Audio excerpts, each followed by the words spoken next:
Muted, of course. Ciao ragazzi, my name is Anthony. Welcome back on Inter Worldwide. I'm excited to be here today, man. You know why? Because I checked the YouTube today. I'm like, shit.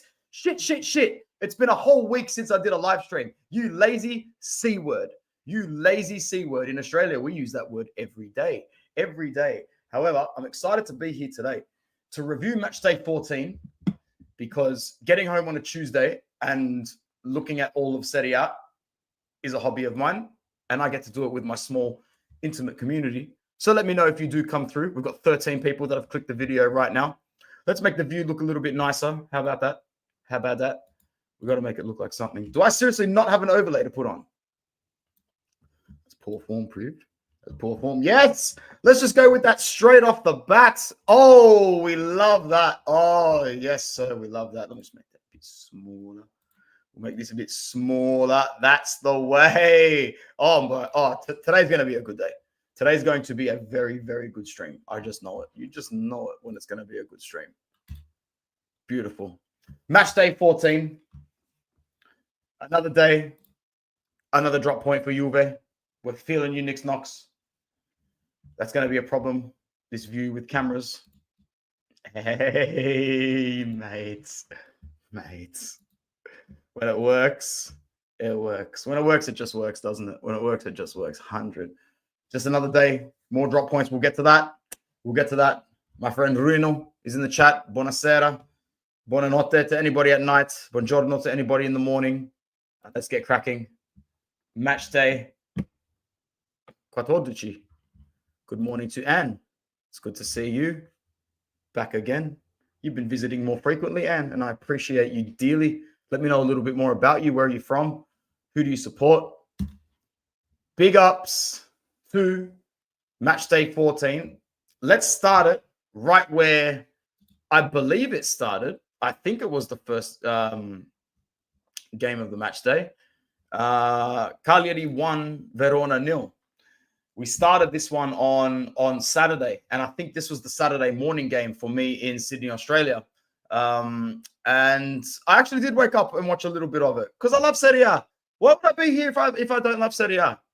Honestly, I'm here because it's what I enjoy more than anything in the world. And I'd much rather watch Cagliari than any Premier League game that's on a Saturday morning. By the way, you might be able to see me a little bit better than usual, even with the lights off, because new desk light. Also, it might be slightly better quality because new camera. Not bad, eh? 1-0, but really big 3 points for Cagliari here. Really big 3 points for Cagliari here. These relegation head-to-heads, I find them entertaining. I don't know about anybody else, but I find them entertaining. In fact, I think relegation head-to-heads are the next most exciting thing to a top-of-the-table clash. Bum everything else. I love a good old-fashioned relegation six-pointer. Slugfest. Knowing too well you're going to sit through the ass crack of Serie A for 94 minutes, but somebody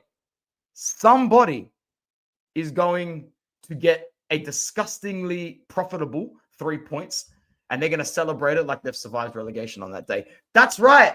I remember you well. I remember you so well now, and I will continue to remember you from this day. I can guarantee it. Big up. You're on loan to Juve, but yeah, good.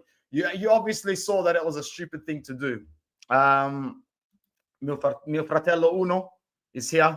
Bruno, if you know, you know. He'll be back. He'll be back. Just wait patiently. This is a big return. This is a big out of retirement thing. This is like Thierry Henry, Arsenal, Paul Scholes, Man United thing when Bruno comes back. Don't worry about that. Big 3 points for Cagliari. Piccoli gets a goal in the 75th minute. Plenty of shots in this game as well. Cagliari definitely dominated the match and wanted the 3 points. Overall, what does this mean for Verona? We'll get to the ladder later, but they are awful. They are absolutely awful. They're the second worst team in Serie A, and I've been saying it since the start of the season. Because if you want to jump in, you don't need to ask. If you need like a link or whatever, just let me know. This is Bruno's world as well. Maybe just wait 1 sec. Let me drop this out. I'll give you a hint. If you want to jump in, Bruns, in about when it gets to just before Napoli, I'll be talking about Parma Lazio. You'll see it on the screen. If you slide in for Parma Lazio, like just after Parma Lazio, that's when a lot of the bigger talking points are. I've strategically ordered it. So jump in when you see Parma Lazio, bro. There's your cue. Big goal for Piccoli, big 3 points for Cagliari as well in this relegation 6-6 pointer. And yeah, I love these games, and they become even juicier as the season goes on.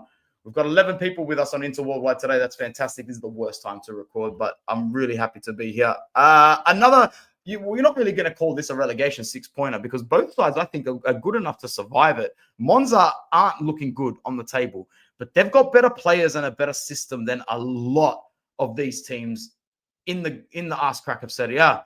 And I really, really think that Monza should survive this season. I don't think that they should have fallen from grace as much as they have, even with the players that they've lost.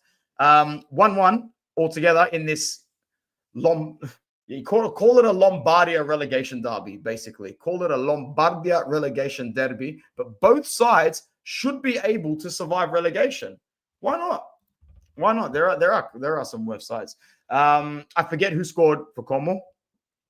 I wouldn't even be able to pronounce his name anyway. His first name's Yannick. Janic. Don't know.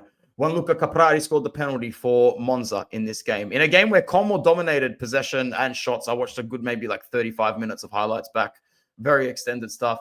And both teams looked like they were enjoying spells of the game where they could have grabbed the 3 points at either or. This is one of those matches that was always primed to end in a draw, and I had it on about 2 or 3 different betting slips on the weekend to be a draw. All of those betting slips failed, but it wasn't because of this gorgeous leg that was paying about $3.50. So that was an easy draw to pick. Lombardia relegation derby ends in a draw as well. There's the penalty for Monza. Good old Caprari. He's probably got a few goals this season, to be honest now. I reckon he's easily got about 3 or 4. I've seen him score 4. Yeah, 100%. Always a mistake going to Juve. Very good. Good banter. All right, here we go. This guy is good. This guy is bloody good. And I don't say that about Milan players very often, but I can't hide the fact that I'm a big Renders fan, man. I am a big Renders fan. I love Dutch people. I love Dutch players. I love everything about Holland. I don't care what team you play for. When Edgar Davids was playing for Hertes, I still loved Edgar Davids. I love Dutch players. And this guy is bloody good. He is turning up in pretty much every fixture for Milan. And I hope he continues to do well. I hope Milan continues to not do as well as Inter, obviously, and do poorly. But when this guy does well, I'm pretty happy. Milan played very well in this match. Rafael Leao looked happy. Morata was moving well. This match against Empoli was a routine win for Fonseca, and he buys himself more time. He really buys himself more time. Titi is the truth. He's the truth, and I'm a big fan. I love seeing him happy, and I really, really think he's going to continue. Look at him go. Look at him go. He's the man at the moment. But to be fair, you got a lot of players in your team that should be stepping up and doing more. You know, Leao has started to play with that original flair that we know that he has, and that he should be bringing more consistently in the last 3 or 4 games. But he needs to continue that now and not let one bad game or a game where he, bombs a shot or whatever, and he doesn't get his name on the score sheet. He can't let it bum his confidence for 2 or 3 matches. Pulisic as well. 5 out of 8 games, Pulisic is awesome, in my opinion. I think it's very, very soon to say you are back. I think you'll go through spells this season where you just don't get the results you want. Like for me, in my head, you're nowhere near a Scudetto race. You're nowhere near a title challenge. It's between Napoli, Inter, Atalanta, and because of my PTSD, Juve for some reason. But we'll get to that eventually. Altogether, good 3 points for Milan, because you got to remember they're still waiting to play their game in hand as well, which Inter now has, as well as Fiorentina. I left that one at the end on purpose, very much so on purpose.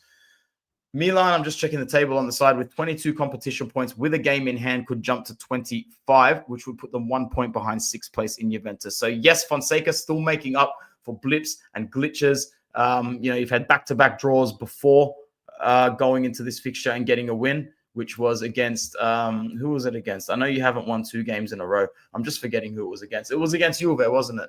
Yeah, it was against Juve. But I might have fought to Fiorentina. You lost or drew? I think you lost. I think you lost to Fiorentina. Yeah. He lost 2-1. I was watching. It was funny. I remember you lost. Good points though for Milan. Mandatory points if they're looking to respectfully do what Anne expects and what the Milan fan base expects, and that's stay on top of things. Oh yeah, Bologna finally have blood, finally have a little bit of life in them. This is what happens when you play in the Champions League as well. Bologna's playing Champions League football. They're traveling. These players have never done so much work in their life. So when they go home to play at home against the worst team in Serie A, that's when Bologna will breathe new life. 3-0, super easy. 20th minute, 25th minute, 30th minute, whatever it was, penalty for Ndoi. He grabbed another goal about 15 minutes before the end. And Orsolini, I think, scored from the penalty spot as well. They ripped this game. They ripped them like 3 or 4 times as many shots. They had like double the possession that they had. I don't even know if Venezia got a shot on target, to be honest. I have absolutely no idea. I watched about 30 minutes of this match. It was just a routine win for Bologna against the team that is, in my head, definitely already relegated. Like, I really don't see Venezia staying up. Do you guys? We'll look at the table at the end and we'll make that decision together. There's no real need to stay on this match too much. Bologna know that they're going to finish mid-table this season. They know that they're probably not going to crack a European spot again. There will be no repeat of the heroics from the Mandem. But at the end of the day, good for them to get their 3 points.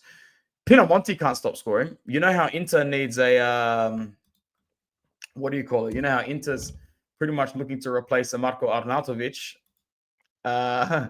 We have no buyback clauses left for this guy. We exhausted that allocation one too many with this player, and he's like legitimately Genoa's property now. And because of that, we stand no chance at getting him back unless we want to probably pay 25 million back. And we are definitely not going to put our pride aside and spend that much money on bloody Pinamonti. Okay, that's just not happening. So let's talk about the fact that Genoa got 3 points under Patrick Vieira. Now, Isaac Toure got a red card in the 4th minute of this match. I don't know if anybody watched this game. Copped a red in the opening 5 minutes, which is a disaster. Let's face it. It's actually horrible. You basically have ruined your team's chances at getting 3 points unless the gap between the two teams is so superior and vast to begin with, which it is not between Udinese and Genoa. In fact, you probably couldn't pick two teams that are more similar than Udinese and Genoa. So what happened was basically like there was a back pass from Toure. There was an elbow raised at some point. It wasn't Pinamonti that went to ground. It was the other attacker. I forget his name right now. But the red card was given straight up. Toure goes off, basically ruins the chance for his team to win the match. And Udinese are playing with 10 men for 90 minutes. Legit, because if you count stoppage time. The ball was like sort of scribbled through Udinese at some point, and that's when Pinamonti grabbed his goal. There was no threat for offside whatsoever, and it was pretty clean. And then Genoa just kept dominating the match. There were times where they should have scored even more. There was a shout for handball at one point in the first half, but I think it was deemed that he fell on the ball after it hit his leg. He couldn't have really done anything. I feel like they just didn't want to give a penalty at that point in time in the game. But, man, it is what it is, right? Anyway, Udinese, after a decent start to the season, have just fallen off the wagon big time. Genoa get 3 points under Patrick Vieira.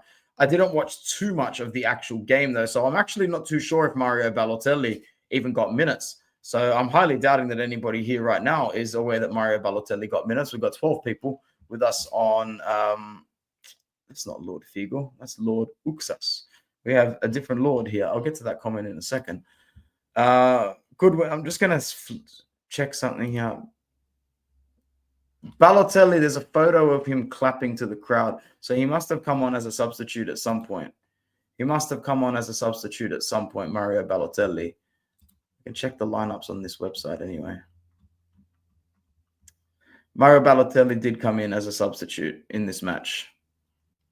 I don't know how he played. He played 14 minutes, 2 shots. Looks like he's behaving at 34 for the first time in his career. For now, we'll see what happens. He knows Patrick Vieira is not going to take any shit. That's the last thing that's going to happen. Patrick Vieira's not taking any shit. Anyway, Lord Uxas says, Booyakasha to the best decorated Inter room on YouTube. Yo! And a host that is Ballon d'Or worthy. That's ridiculous. Anyway, just smack the like for Antonito and Inter like we smacked every team in the Champions League. It's like one of the best comments we've got all year. It's fantastic. Thank you, brother. I knew it was a good idea to stream today. And if Bruno comes in, it's just like the cherry on top. Good win for Genoa, as we said. Let's move on to Parma and Lazio. The first time I actually thought to myself that Lazio was going to drop points in a while. And they did. I couldn't believe I was right. I woke up and I was like, shit, I should have actually geared Parma. I can't believe I didn't gear Parma. I said it to myself the night before I went to bed. I go, Lazio is dropping points in this match day. It's actually going to happen. Can't believe it happened. Anyway, 3 goals for Parma. Not really what the doctor ordered for this game, was it? But they came out of the gates firing. Dennis Mann scores a goal.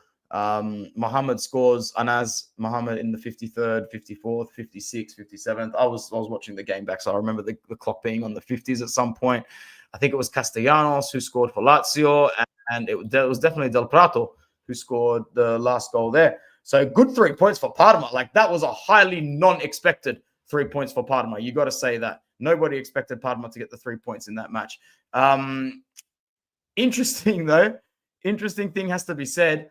Rovella scored an absolute baller of a crack like a couple of minutes in. I forget if it was in the first minute or what, but Rovella scored a cracker and it was disallowed. And I think it was disallowed because Rovella himself pulled the guy down. Bruno's here. I'm going to bring him in a second. Or he can... Wait 1 sec. He'll bring himself in. My guy. Yeah, Rovella himself. That's probably why he sprinted away, celebrating, trying to make it look like it. And then, if I'm not mistaken, he gives the fucking ball away to Dennis Mann, who scores the goal for Parma. This is the sort of shit that would make you absolutely spew.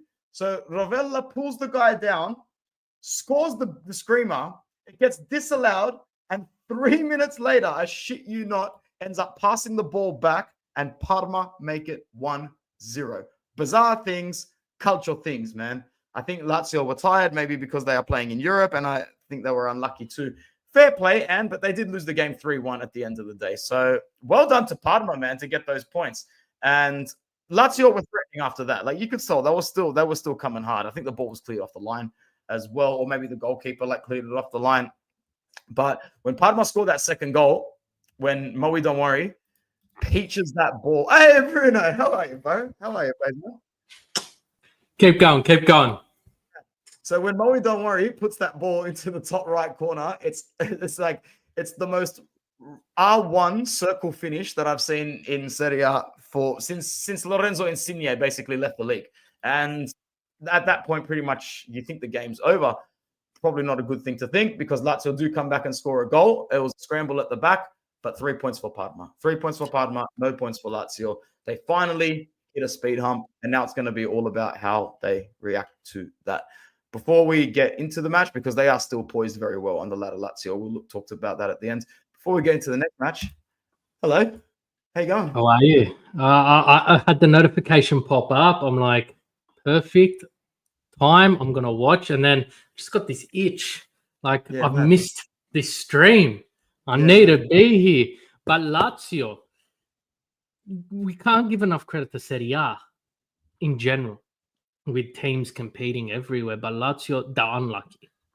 They had so many good chances, and I think they really showed us what they're going to be capable of this season. They're nothing a walk in the park, but it's like one of those games where Inter would rock up, face a Swole, have 30 shots on target and not one goes in, and they'll have 0 shots on target but somehow 3 goals. So wouldn't write them off, but Europe is starting to bite some of these teams in the backside. And does Lazio have the depth to compete well in Europe? It's not like last year's Champions League, where this would probably be the last match day of the European Champions League. We've still got 2 more, 3 more after the next match day. There's 8 total. So I think there's 3 more. There's 3 left. There's 3 left in total. Yeah. So it's going to drag on. And then let's introduce the Coppa Italia into the mix. It's going to be very, very interesting. But Lazio, they have impressed. They do continue to impress. But I think for Lazio fans out there, I don't think they're happy with their success. They're happy with Roma's collapse. For sure. But to be fair, what success? Not really anything just yet. So, but I'm sure that they'll look at the bracket of the Coppa Italia and think they can make a good challenge for that. Also, if they can make a deepish run in Europe, I mean, they'll be telling themselves if Roma can do it a couple of times, why can't we, right? Exactly. Bro, death, taxes, Scott McTominay scoring a goal. If I told you how many times I bet on him at Manchester United to score and won, it was good-ish. If I told you how many times I looked at anyone I was hanging out with and said, Scott McTominay is going to score, and I didn't put that bet, it's even more. But this is becoming an actual joke, bro. This guy's banging in goals for Antonio Conte for Napoli in 2024. If you told me this 12 months ago, I would have said, yeah, no worries, brother. Let me know when you wake up and we'll get back to reality. Nuts. I think Conte does what Conte does best. But I also think it shows the disparity between the Premier League and the Serie A. McTominay is having a field day. He's having a field day, but it's not just McTominay. It's the cohesion the whole team has. Conte's done something. I remember Zlatan said something about Lukaku's voodoo. I think something's happened with this team where he cut the dead weight of Osimhen.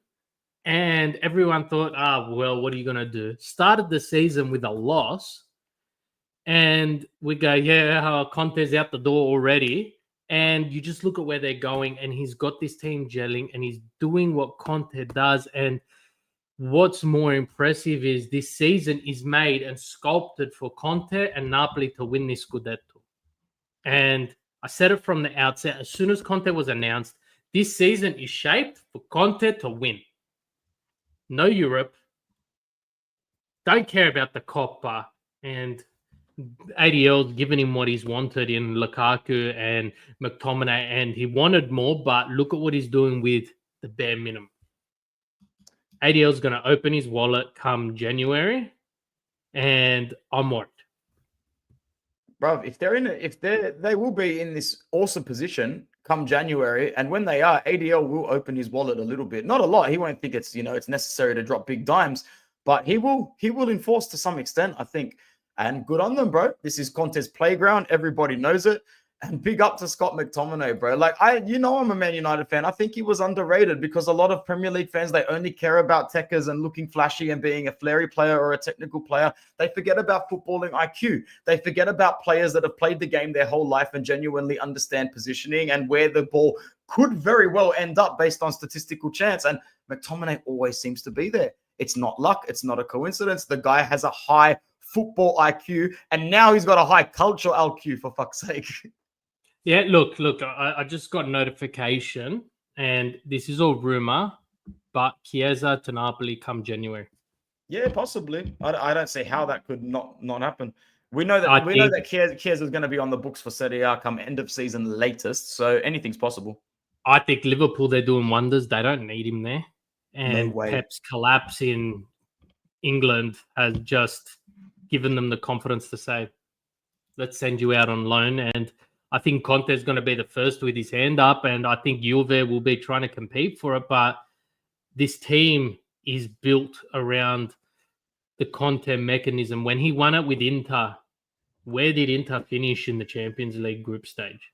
Last. You think Juve will try and get Chiesa back, like on loan or something? They need depth. They need something. We're going to get to Juve. That's not who we're talking. But I think between Juve and Napoli, someone's going to have Chiesa in their team. Juve need the depth, and Conte could do with some of that extra star power behind them. But I just feel Chiesa is going to be at one of those two teams come end of January. And I'm not worried too much about Juve because one player is not going to change where they're at. But one player could make this team untouchable for the rest of the season. Oh, yeah, for sure. I wouldn't rule out Roma as well for that signature. Speaking of, this was a game where Juve should have put it to bed inside the opening half hour.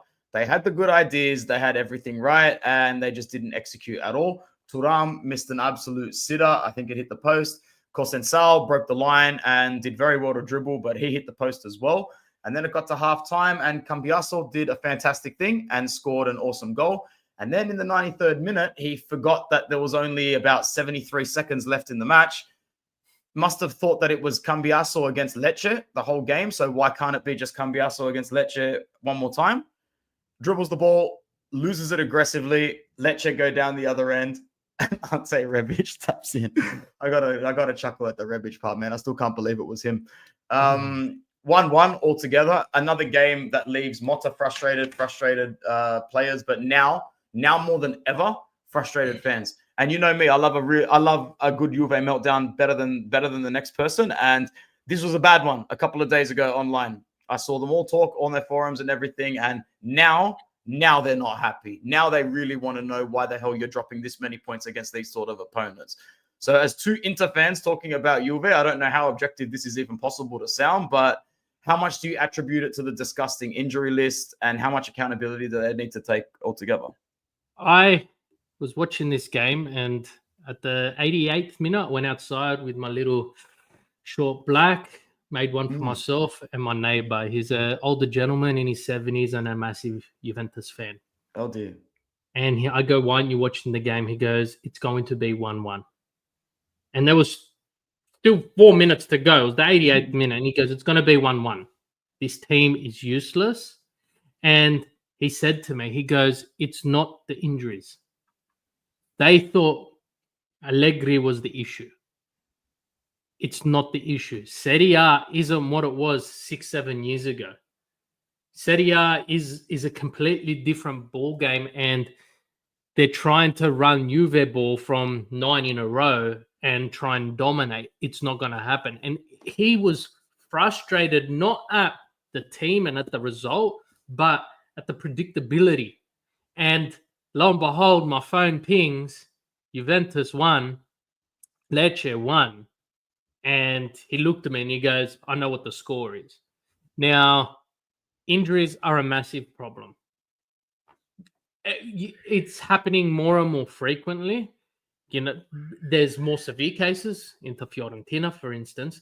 But with the increase of football turning from a sport to a business, and these games and this format of the Champions League, and then the domestic cups, and then you're going to have these injuries, but you've got these financial stuff you need to adhere to.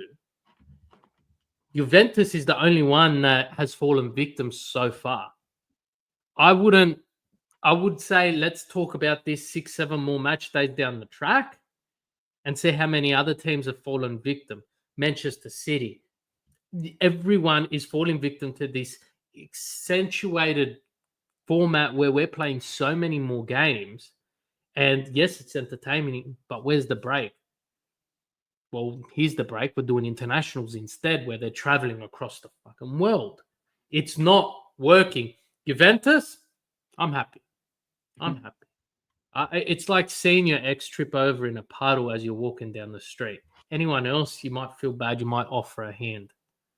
But with Juventus, sucked in. But it's the squad depth, it's the arrogance, it's bringing in an immature manager. Juventus is a team up here. Motta was coaching down here, expecting to go up to there. And that's finally what some of their fans are saying. But I don't think I fully agree with that, bro. I think he's been dealt a lot of blows. And I'm not even playing devil's advocate here. I think he's got the hardest situation of any first manager. That Juve badge is heavy, and that jersey weighs a ton. And, you know, I just don't want to see their fans in Turin call for his head, because it would be very unfair to let him go after one season. I don't want to see the fans call for his head, because the way the results are going, I love it. But at the same time, can he turn this around? I don't think so. I don't think he's got the mentality. You put a Mourinho, a Conte, an Ancelotti, a Pep. One, they're going to be vocal come press conference about congestion and everything else. And they're going to be defending their team. But two, they're going to be taking definitive action. This team needs a camp. they're switched off. Something's not switched on there. They're switched off, and yeah, they could have put it to bed, but they didn't. They didn't.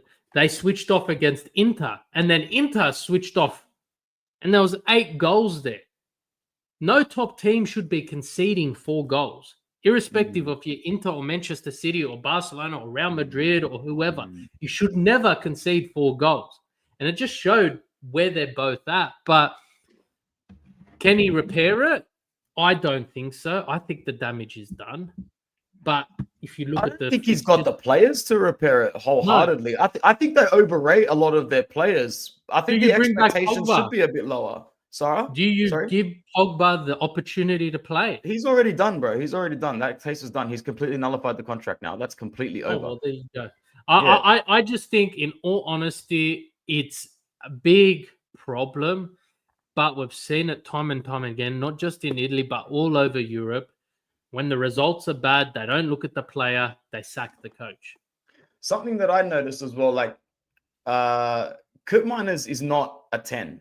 He's not a CAM. And like Motta insists on playing him there as well. But he's doing well. Koopmeiner, I don't think he's playing poorly. It's just the matter of the fact is that when you pay that much money for a player, he can't be in the debate of is he playing poorly. And this isn't us saying it, bro. Trust me. This is all of Juve fans saying it. So if anyone's watching, I get what this looks like on screen, yeah, but look beneath the surface. Let's move on from this game before people think it's a roast, yeah? Bro, talk about roasting. Let's roast Ranieri and Roma. Jesus Christ. Talk about a lamb to the slaughter. This is like a bad... Bro, what the hell? I didn't want to say it loud when it happened, even though I did message a chat with my friend Adam in it. And I said, bro, Ranieri, come on, man. This is a bad idea. And I think he was trying to be positive about it, but everybody in the chat knew, like, this was a bad idea. Ranieri is retired. There's no amount of love left for him to make this work. It's not going to work. It was never going to work. And if they end up in a relegation fight under him, it's going to look like a disaster. It's going to taint what was left of that beautiful man's career. I've never seen a manager go so long losing before winning something. And then he decides to win the Premier League with Leicester. Like, I still can't believe it happened. We live in a simulation. And here he is coaching Roma in a relegation fight. They should have just given it back to De Rossi. But I think everybody sort of knows that De Rossi's waiting for ownership to change back to a more traditional structure. And then he might give it version 2. Talk about Roma, and then I'll branch into Atalanta. You could put Pep, you could put Alex Ferguson, you could put Ancelotti, all 3 of them to coach this Roma team, and the result would not have changed. The dressing room... You really believe that? The team's got a great squad, but they're not this bad. The dressing room's broken. They're fractured. And it's not because they're against the manager. They're against what happened to De Rossi. And they've been protesting that. The fans are disgusted. Where the decision came from, I don't know.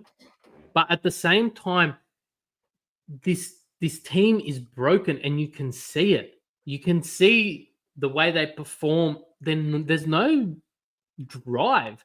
They're there to... Sorry. The neighbor brought their dog to the front. They're there to do a job and get paid. There's no passion. Yeah. I'm going to mute myself until this one shuts. Fair enough. Great goal from Derun. Really, really good game from Atalanta. Once again, controlled the tempo pretty well. Let Roma have a fair bit more ball possession because, they were playing at the Olimpico and they felt, we can be a little bit respectful and give them the ball. The quality isn't there like it used to be, although they do have a little bit of an injection coming back with Paredes, but it's fucking Paredes. Straight up. He might be a little bit better than the rest of the midfielders on the team, but it's Paredes. He's not that great. This guy on screen is a dog. And I'm laughing about it because I'm a mutual. I've got no invested interest in this whatsoever. But this guy is an absolute Gronk, as we would call him if you are anywhere around the Sydney region. What a shit human being, bro. This guy has returned from an ACL injury after dogging out a club that took a chance with him at Roma. And now he takes his shirt off and runs to the Atalanta fans in the away end. I don't really want to even say in words how disgustingly disrespectful this is, but it's funny to me. And I know a few people were saying, "Oh, who cares? Just let it go." I don't think it's a nice thing to do, bro. And you don't see this happen very often. What are you saying, Bruno? You're watching your old house burn down, and you're happy you've left it. I think this fixture here showed two completely opposite sides of the spectrum. They're a juxtaposition of each other. You've got a team which has great players, but no cohesion, no passion. Then you've got a team with, I wouldn't say average players, but they're more average players than there are above average players, but they gel, they blend, and they do everything so well. Atalanta, up until the last Champions League match day, were one of the only teams to have not conceded a goal. And they've conceded one goal. Yeah. They're dominating in the Champions League. They're absolutely petrifying in the Serie. And this Atalanta team, they've been hanging around for too long. They've been basically up there, but not up there. They haven't had the pedigree, and they've been up against the likes of a Cristiano Ronaldo Juventus, a Conte managed Inter Milan, hungry Zlatan Ibrahimovic's Milan, and Napoli, a Spalletti Napoli that was breaking all records, and again an Inter with Lautaro and Thuram just absolutely dominating in every facet of the game. They have been unlucky because they've been the bridesmaid and they've been up there, but they can't compete. The way this team is going, I can see them challenging for the Scudetto until the very end. And they might sacrifice that Scudetto for a deep run in Champions League because that's where the money's at. But what are they actually coming in the Champions League table at the moment? Well, they can't be doing too bad. I'm going to check now because at the end of the day, I've got it here now. Table Atalanta's 5th, right? They're 4 points off the perfect Liverpool and 2 points off Inter in second. That's crazy. They've played 5, won 3, drawn 2, scored 11, and conceded 1. They're balling, bro. This is a team that shouldn't be up there. This is a team that shouldn't be up there, but they're gelled. Yeah. And we've seen this Atalanta before. I think it was COVID Atalanta that were up there. And they stuck really well with the Juventus and the Inter. But I just want to see their fixtures because they beat Young Boys 6-1. That's where they conceded. They beat Stuttgart 2-0.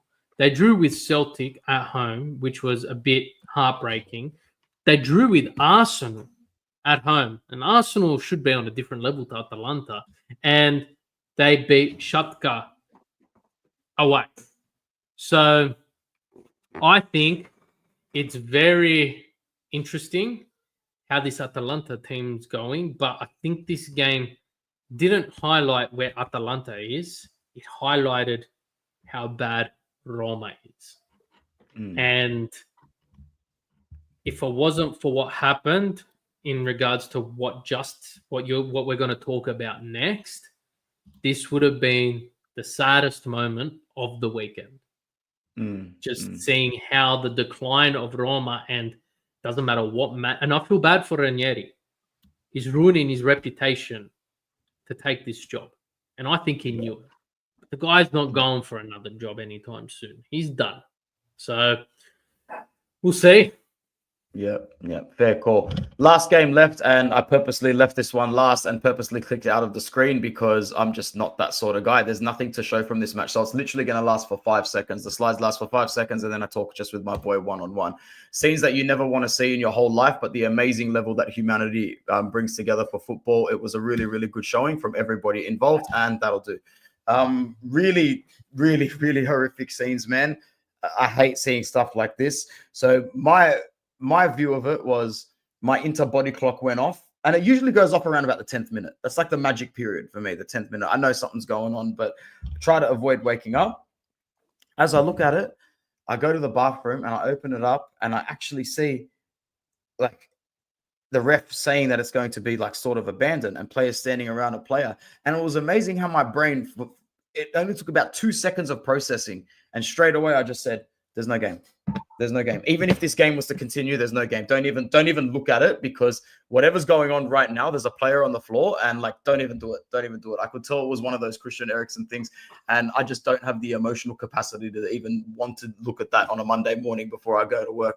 So I quickly took a shower, came back out, and decided to just get all my information from chats. And like, all right, abandoned seizure. I'm like, holy crap, man. This actually happened in a game with Inter in it on a Monday morning. And when I'm just so grateful that the player's okay. And more so, it was really, it was the perfect reaction from a bunch of professional athletes to think about the fact that about 10 to 15 seconds before that, most, if not all, the Inter players were invested in asking the referee, please go and check VAR just in case that ball stayed in, because Lautaro had put the ball through the roof of the top net. The ball was called back initially for Denzel Dumfries. It went out for a throw-in. Dumfries did not keep it in. And then straight away, the realization that a player had fallen. And I think it was, ironically enough, Denzel Dumfries, who was standing on the far right sideline, waiting for the decision to be made because of his role in that potential goal. And he realizes that the player's fallen. And straight away, he just motions across. And within a blink of an eye, every player in a purple and white shirt was around this guy.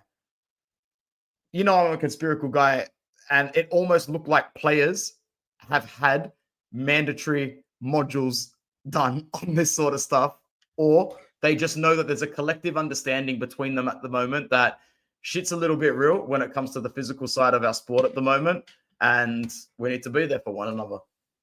That's all I've got to say so far. Look, I think it just highlighted this isn't just a sport.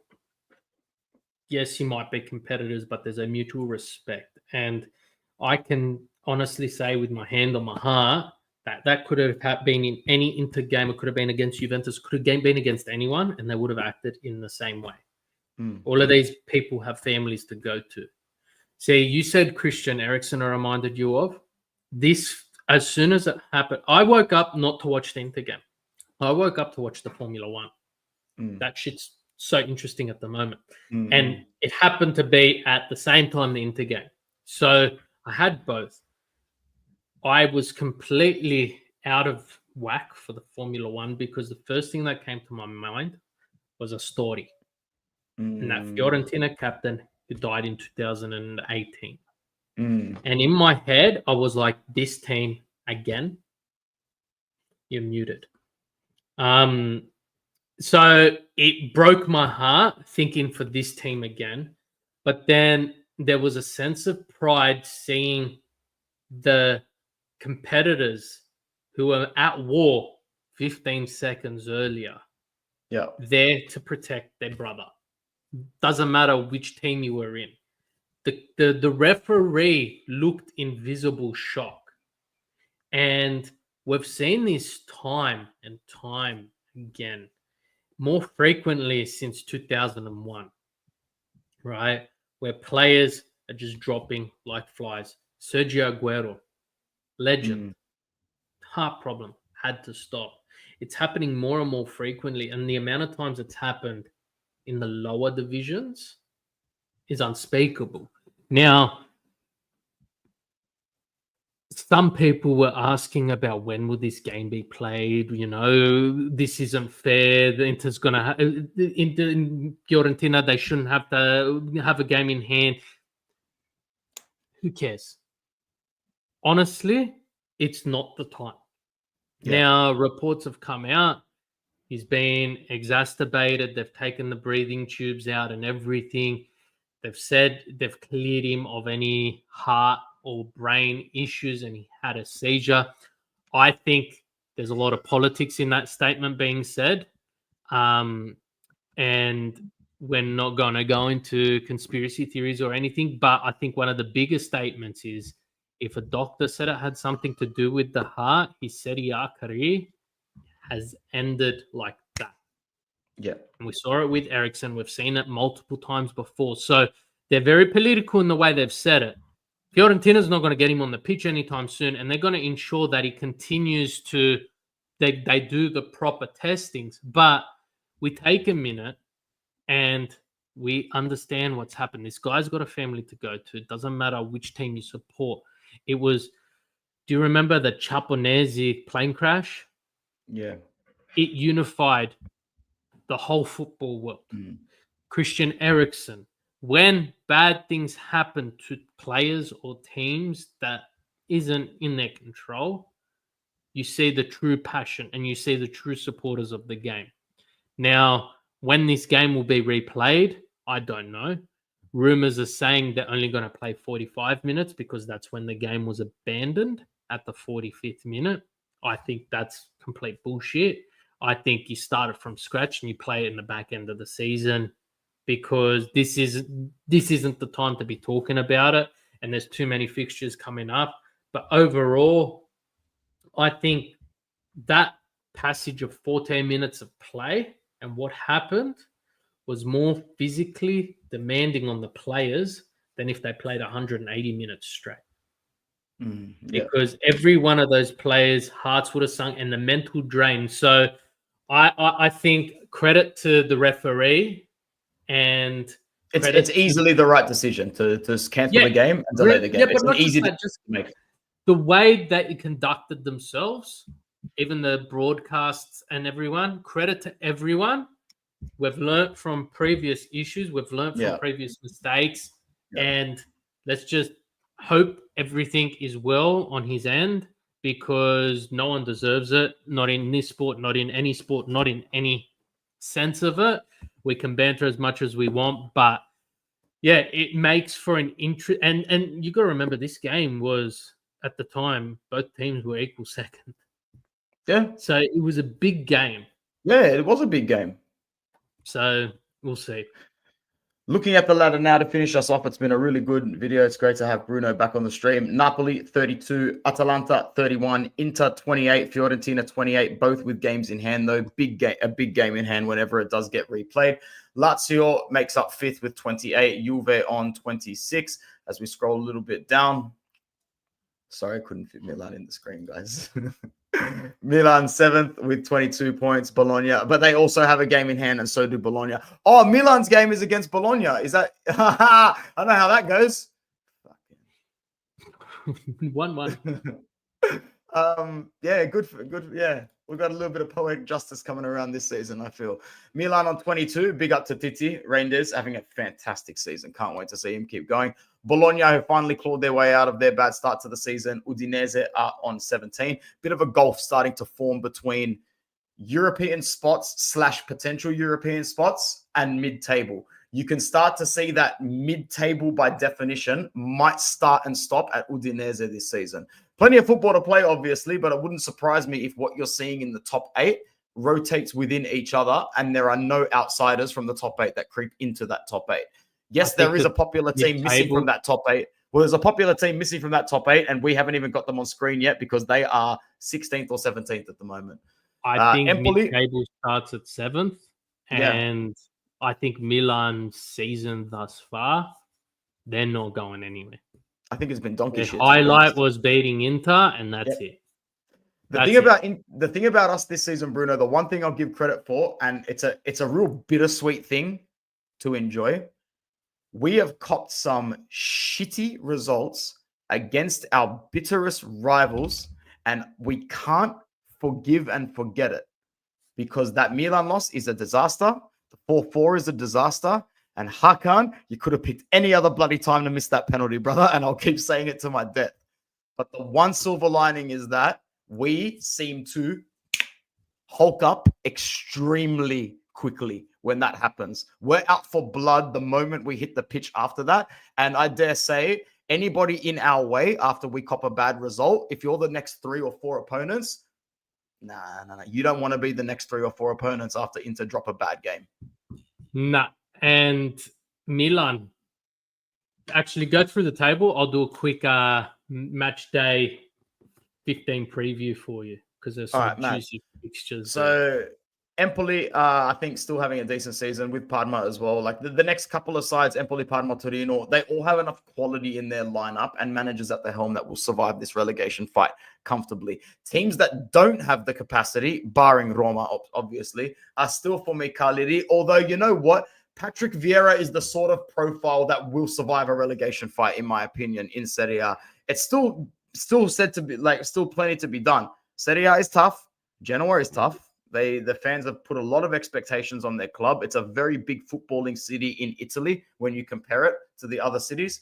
So, yeah, Roma in 15th after 14 match days is still one of the most bizarre things that you will see in European football this season. 13 points off 14 games. They have less competition points than games played. That's the sort of sentence that will keep you up at night having nightmares if you are a Romanisti, or up at night crying in laughter if you are a Laziali. Lecce are floating above the relegation zone. Verona, there is something about me this season that just wants them to get relegated, to be honest, because I want Monza and Como to survive. I want the Lombardy region to survive and thrive, apart from Milan. And Venezia, bro, this is one of the worst teams in Serie A I've seen in 20 years, bro. This is a Crotone. They released some amazing jerseys. This is a Pescara, it's a Novara, it's a Salernitana. It's not working, and it's not going to work. Bad.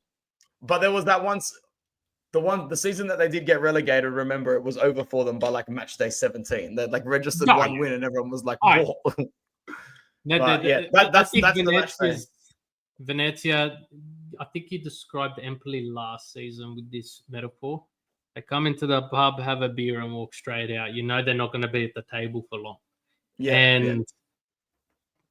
I love them, but they dropped some dope jerseys. But I got to say, the competition's not there.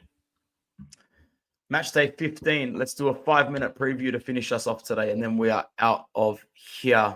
So Champions League is next week. Saturday morning. Inter and Milan and Atalanta are playing Saturday morning. I don't mind this fixture. Inter have had a longer break. But at the same time, I'm more inclined to watch the Atalanta-Milan game because it will definitely be fireworks. I think it's one of those games that can really define both of their seasons. You could be right there, probably, cuz. Yeah, I think if Atalanta get the win, it just really emphasizes where Milan's at, and they shouldn't be competing for much. And if Milan get the win, it just shows they've got capabilities, but they've got to do something about it. Roma Lecce, it's a great fixture for Roma to try and get a win on the bounce. Juve Bologna, there's 5 points separating them on the table. Fantastic fixture. And it's one of those games where Bologna might just... Thiago Motta back against Bologna. I think it's one of those games where everything goes their way. But my game of the round would have to be the last fixture of the round. And that is, keep going. Napoli-Lazio. I think Napoli's going to win, cuz.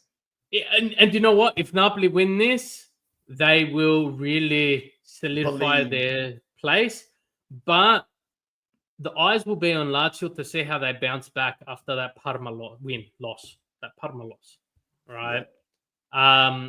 But some amazing games. Monza, Udine. I think Venezia Como is going to be one of those fixtures where you're going to be watching like this. Oh, I wish I could watch it. If I wasn't at work, I'd be all over this game. I don't know if you heard me at the start of the stream, but I love a good old-fashioned relegation 6-pointer. I froth over it. And I heard it, and I quickly thought to myself, there's one this weekend. And I want to see what happens with the Monza Udinese. Again, it's a great battle, but Fiorentina Cagliari is... I don't know what's going to happen with that fixture. It's a good time for us. Fiorentina wins that game comfortably. You got to remember both of Fiorentina and Inter are resting on 70 minutes more rest than anybody else in the league at the moment. If the game goes ahead. I do know there are special conditions in guidelines due to something happening. There may be a mental clause where they're not ready to play after witnessing, and I think the same rules will apply to Inter. I don't think Inter will be possibly, taking that option. but I don't think about. No, I don't think so. Just keep it in mind. Keep that in mind. But it will be a very special game for Fiorentina at home. I feel they'll have the entire stadium packed. And Anthony, it's at a gorgeous time for us. Yeah, man. That's a good time for us to watch. So let's do something fun. Let's try and predict this. This is a good match day, man. This would make a great multi, this fixture set up right here. So, Inter and over 1.5. Yeah, that would be good. But I'm just going to predict winners for the sake of it for this stream. We have to win this game at home against Parma with the rest that we've had. Yep. Atalanta Milan is that sort of game where I really want Milan to lose, but looking at the ladder, man, we could afford Gasperini to drop some points.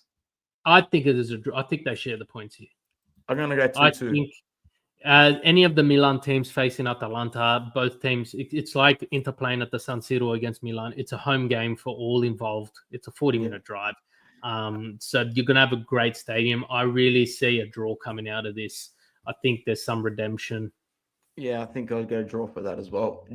Genoa will be... Oh, my God, bro. Coco's miss against Napoli was disgusting. And I'm so shitty that I backed him hard in, the match day 4, 5, and 6 show that I was doing here. But that was horrible, bro.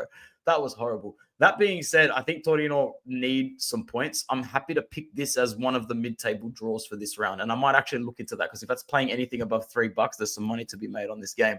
Yeah, I also think that Torino and Genoa had a very comfortable ride going into that match day. They were playing against 10 men for 85 minutes. And, I can see Super Mario coming on and doing some antics. But I think that will be a great fixture. Juve, Bologna, look, we are way beyond must-win territory now for Juve. If Thiago Motta loses or draws to his former club in Turin, bro, the Allegriani are going to come out in like a neo-Nazi fashion level protest, bro. I think Juve drop 2 points here. Nah. But I also think Motta reprises all criticism when he beats Manchester City 1-0. And that's not banter. I love my City, but this team is shell-shocked with injury. And I just think this is the type of game Motta will turn around and just produce some form of a miracle. And you're playing in Turin, you're playing against City, and he'll do something in this game. But I think either way, Juventus dropped 2 points here. I'd love nothing more to see that. If Roma don't win this game, I reckon they'll start talking about sacking Ranieri. And look at your face. This is so heartbreaking to talk about. These owners, these are the worst owners in Italy. It's so bad. It's actually gross. What are they going to do? Sack Ranieri and bring in Lippi? Let's go through all the ancient coaches that have won something. Bro, right? I don't even want to predict this game, but Mancini? I think Roma's going to win. Nah, that wouldn't happen due to these Lazio connections. Pirlo in? Maybe. Bro, that's not a bad shot. Who knows how bad they could regress. I regretted saying that because I don't think that's a bad shout at all. Yeah. Roma's going to win this game. I'm going to predict it 3-0, to be honest. If the Fiorentina game goes again, they'll smack the living shit out of Cagliari for more than one reason. Verona Empoli, that is your boring game of the fixture, bro. Only because I know how these two teams play. This is going to be chicken shit FC versus chicken shit FC.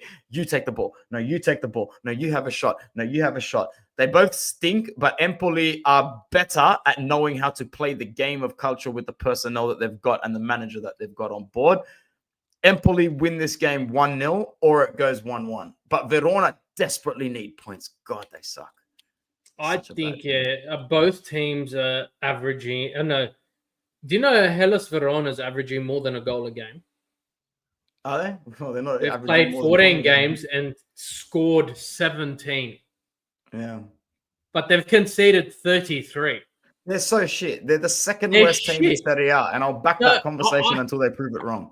but I think and Empoli concedes a goal a game. I think it's gonna be shit. I think 1-0, if that. Or you have the complete flip side and it's something stupid. But all eyes for me this week are on Venezia Como. Venezia Como will be a good game. I just wanted to say, like, I knew at the start of this season Pietro Pellegrini would have a half decent season at Empoli, and I think he's doing very, very well with the form he's got.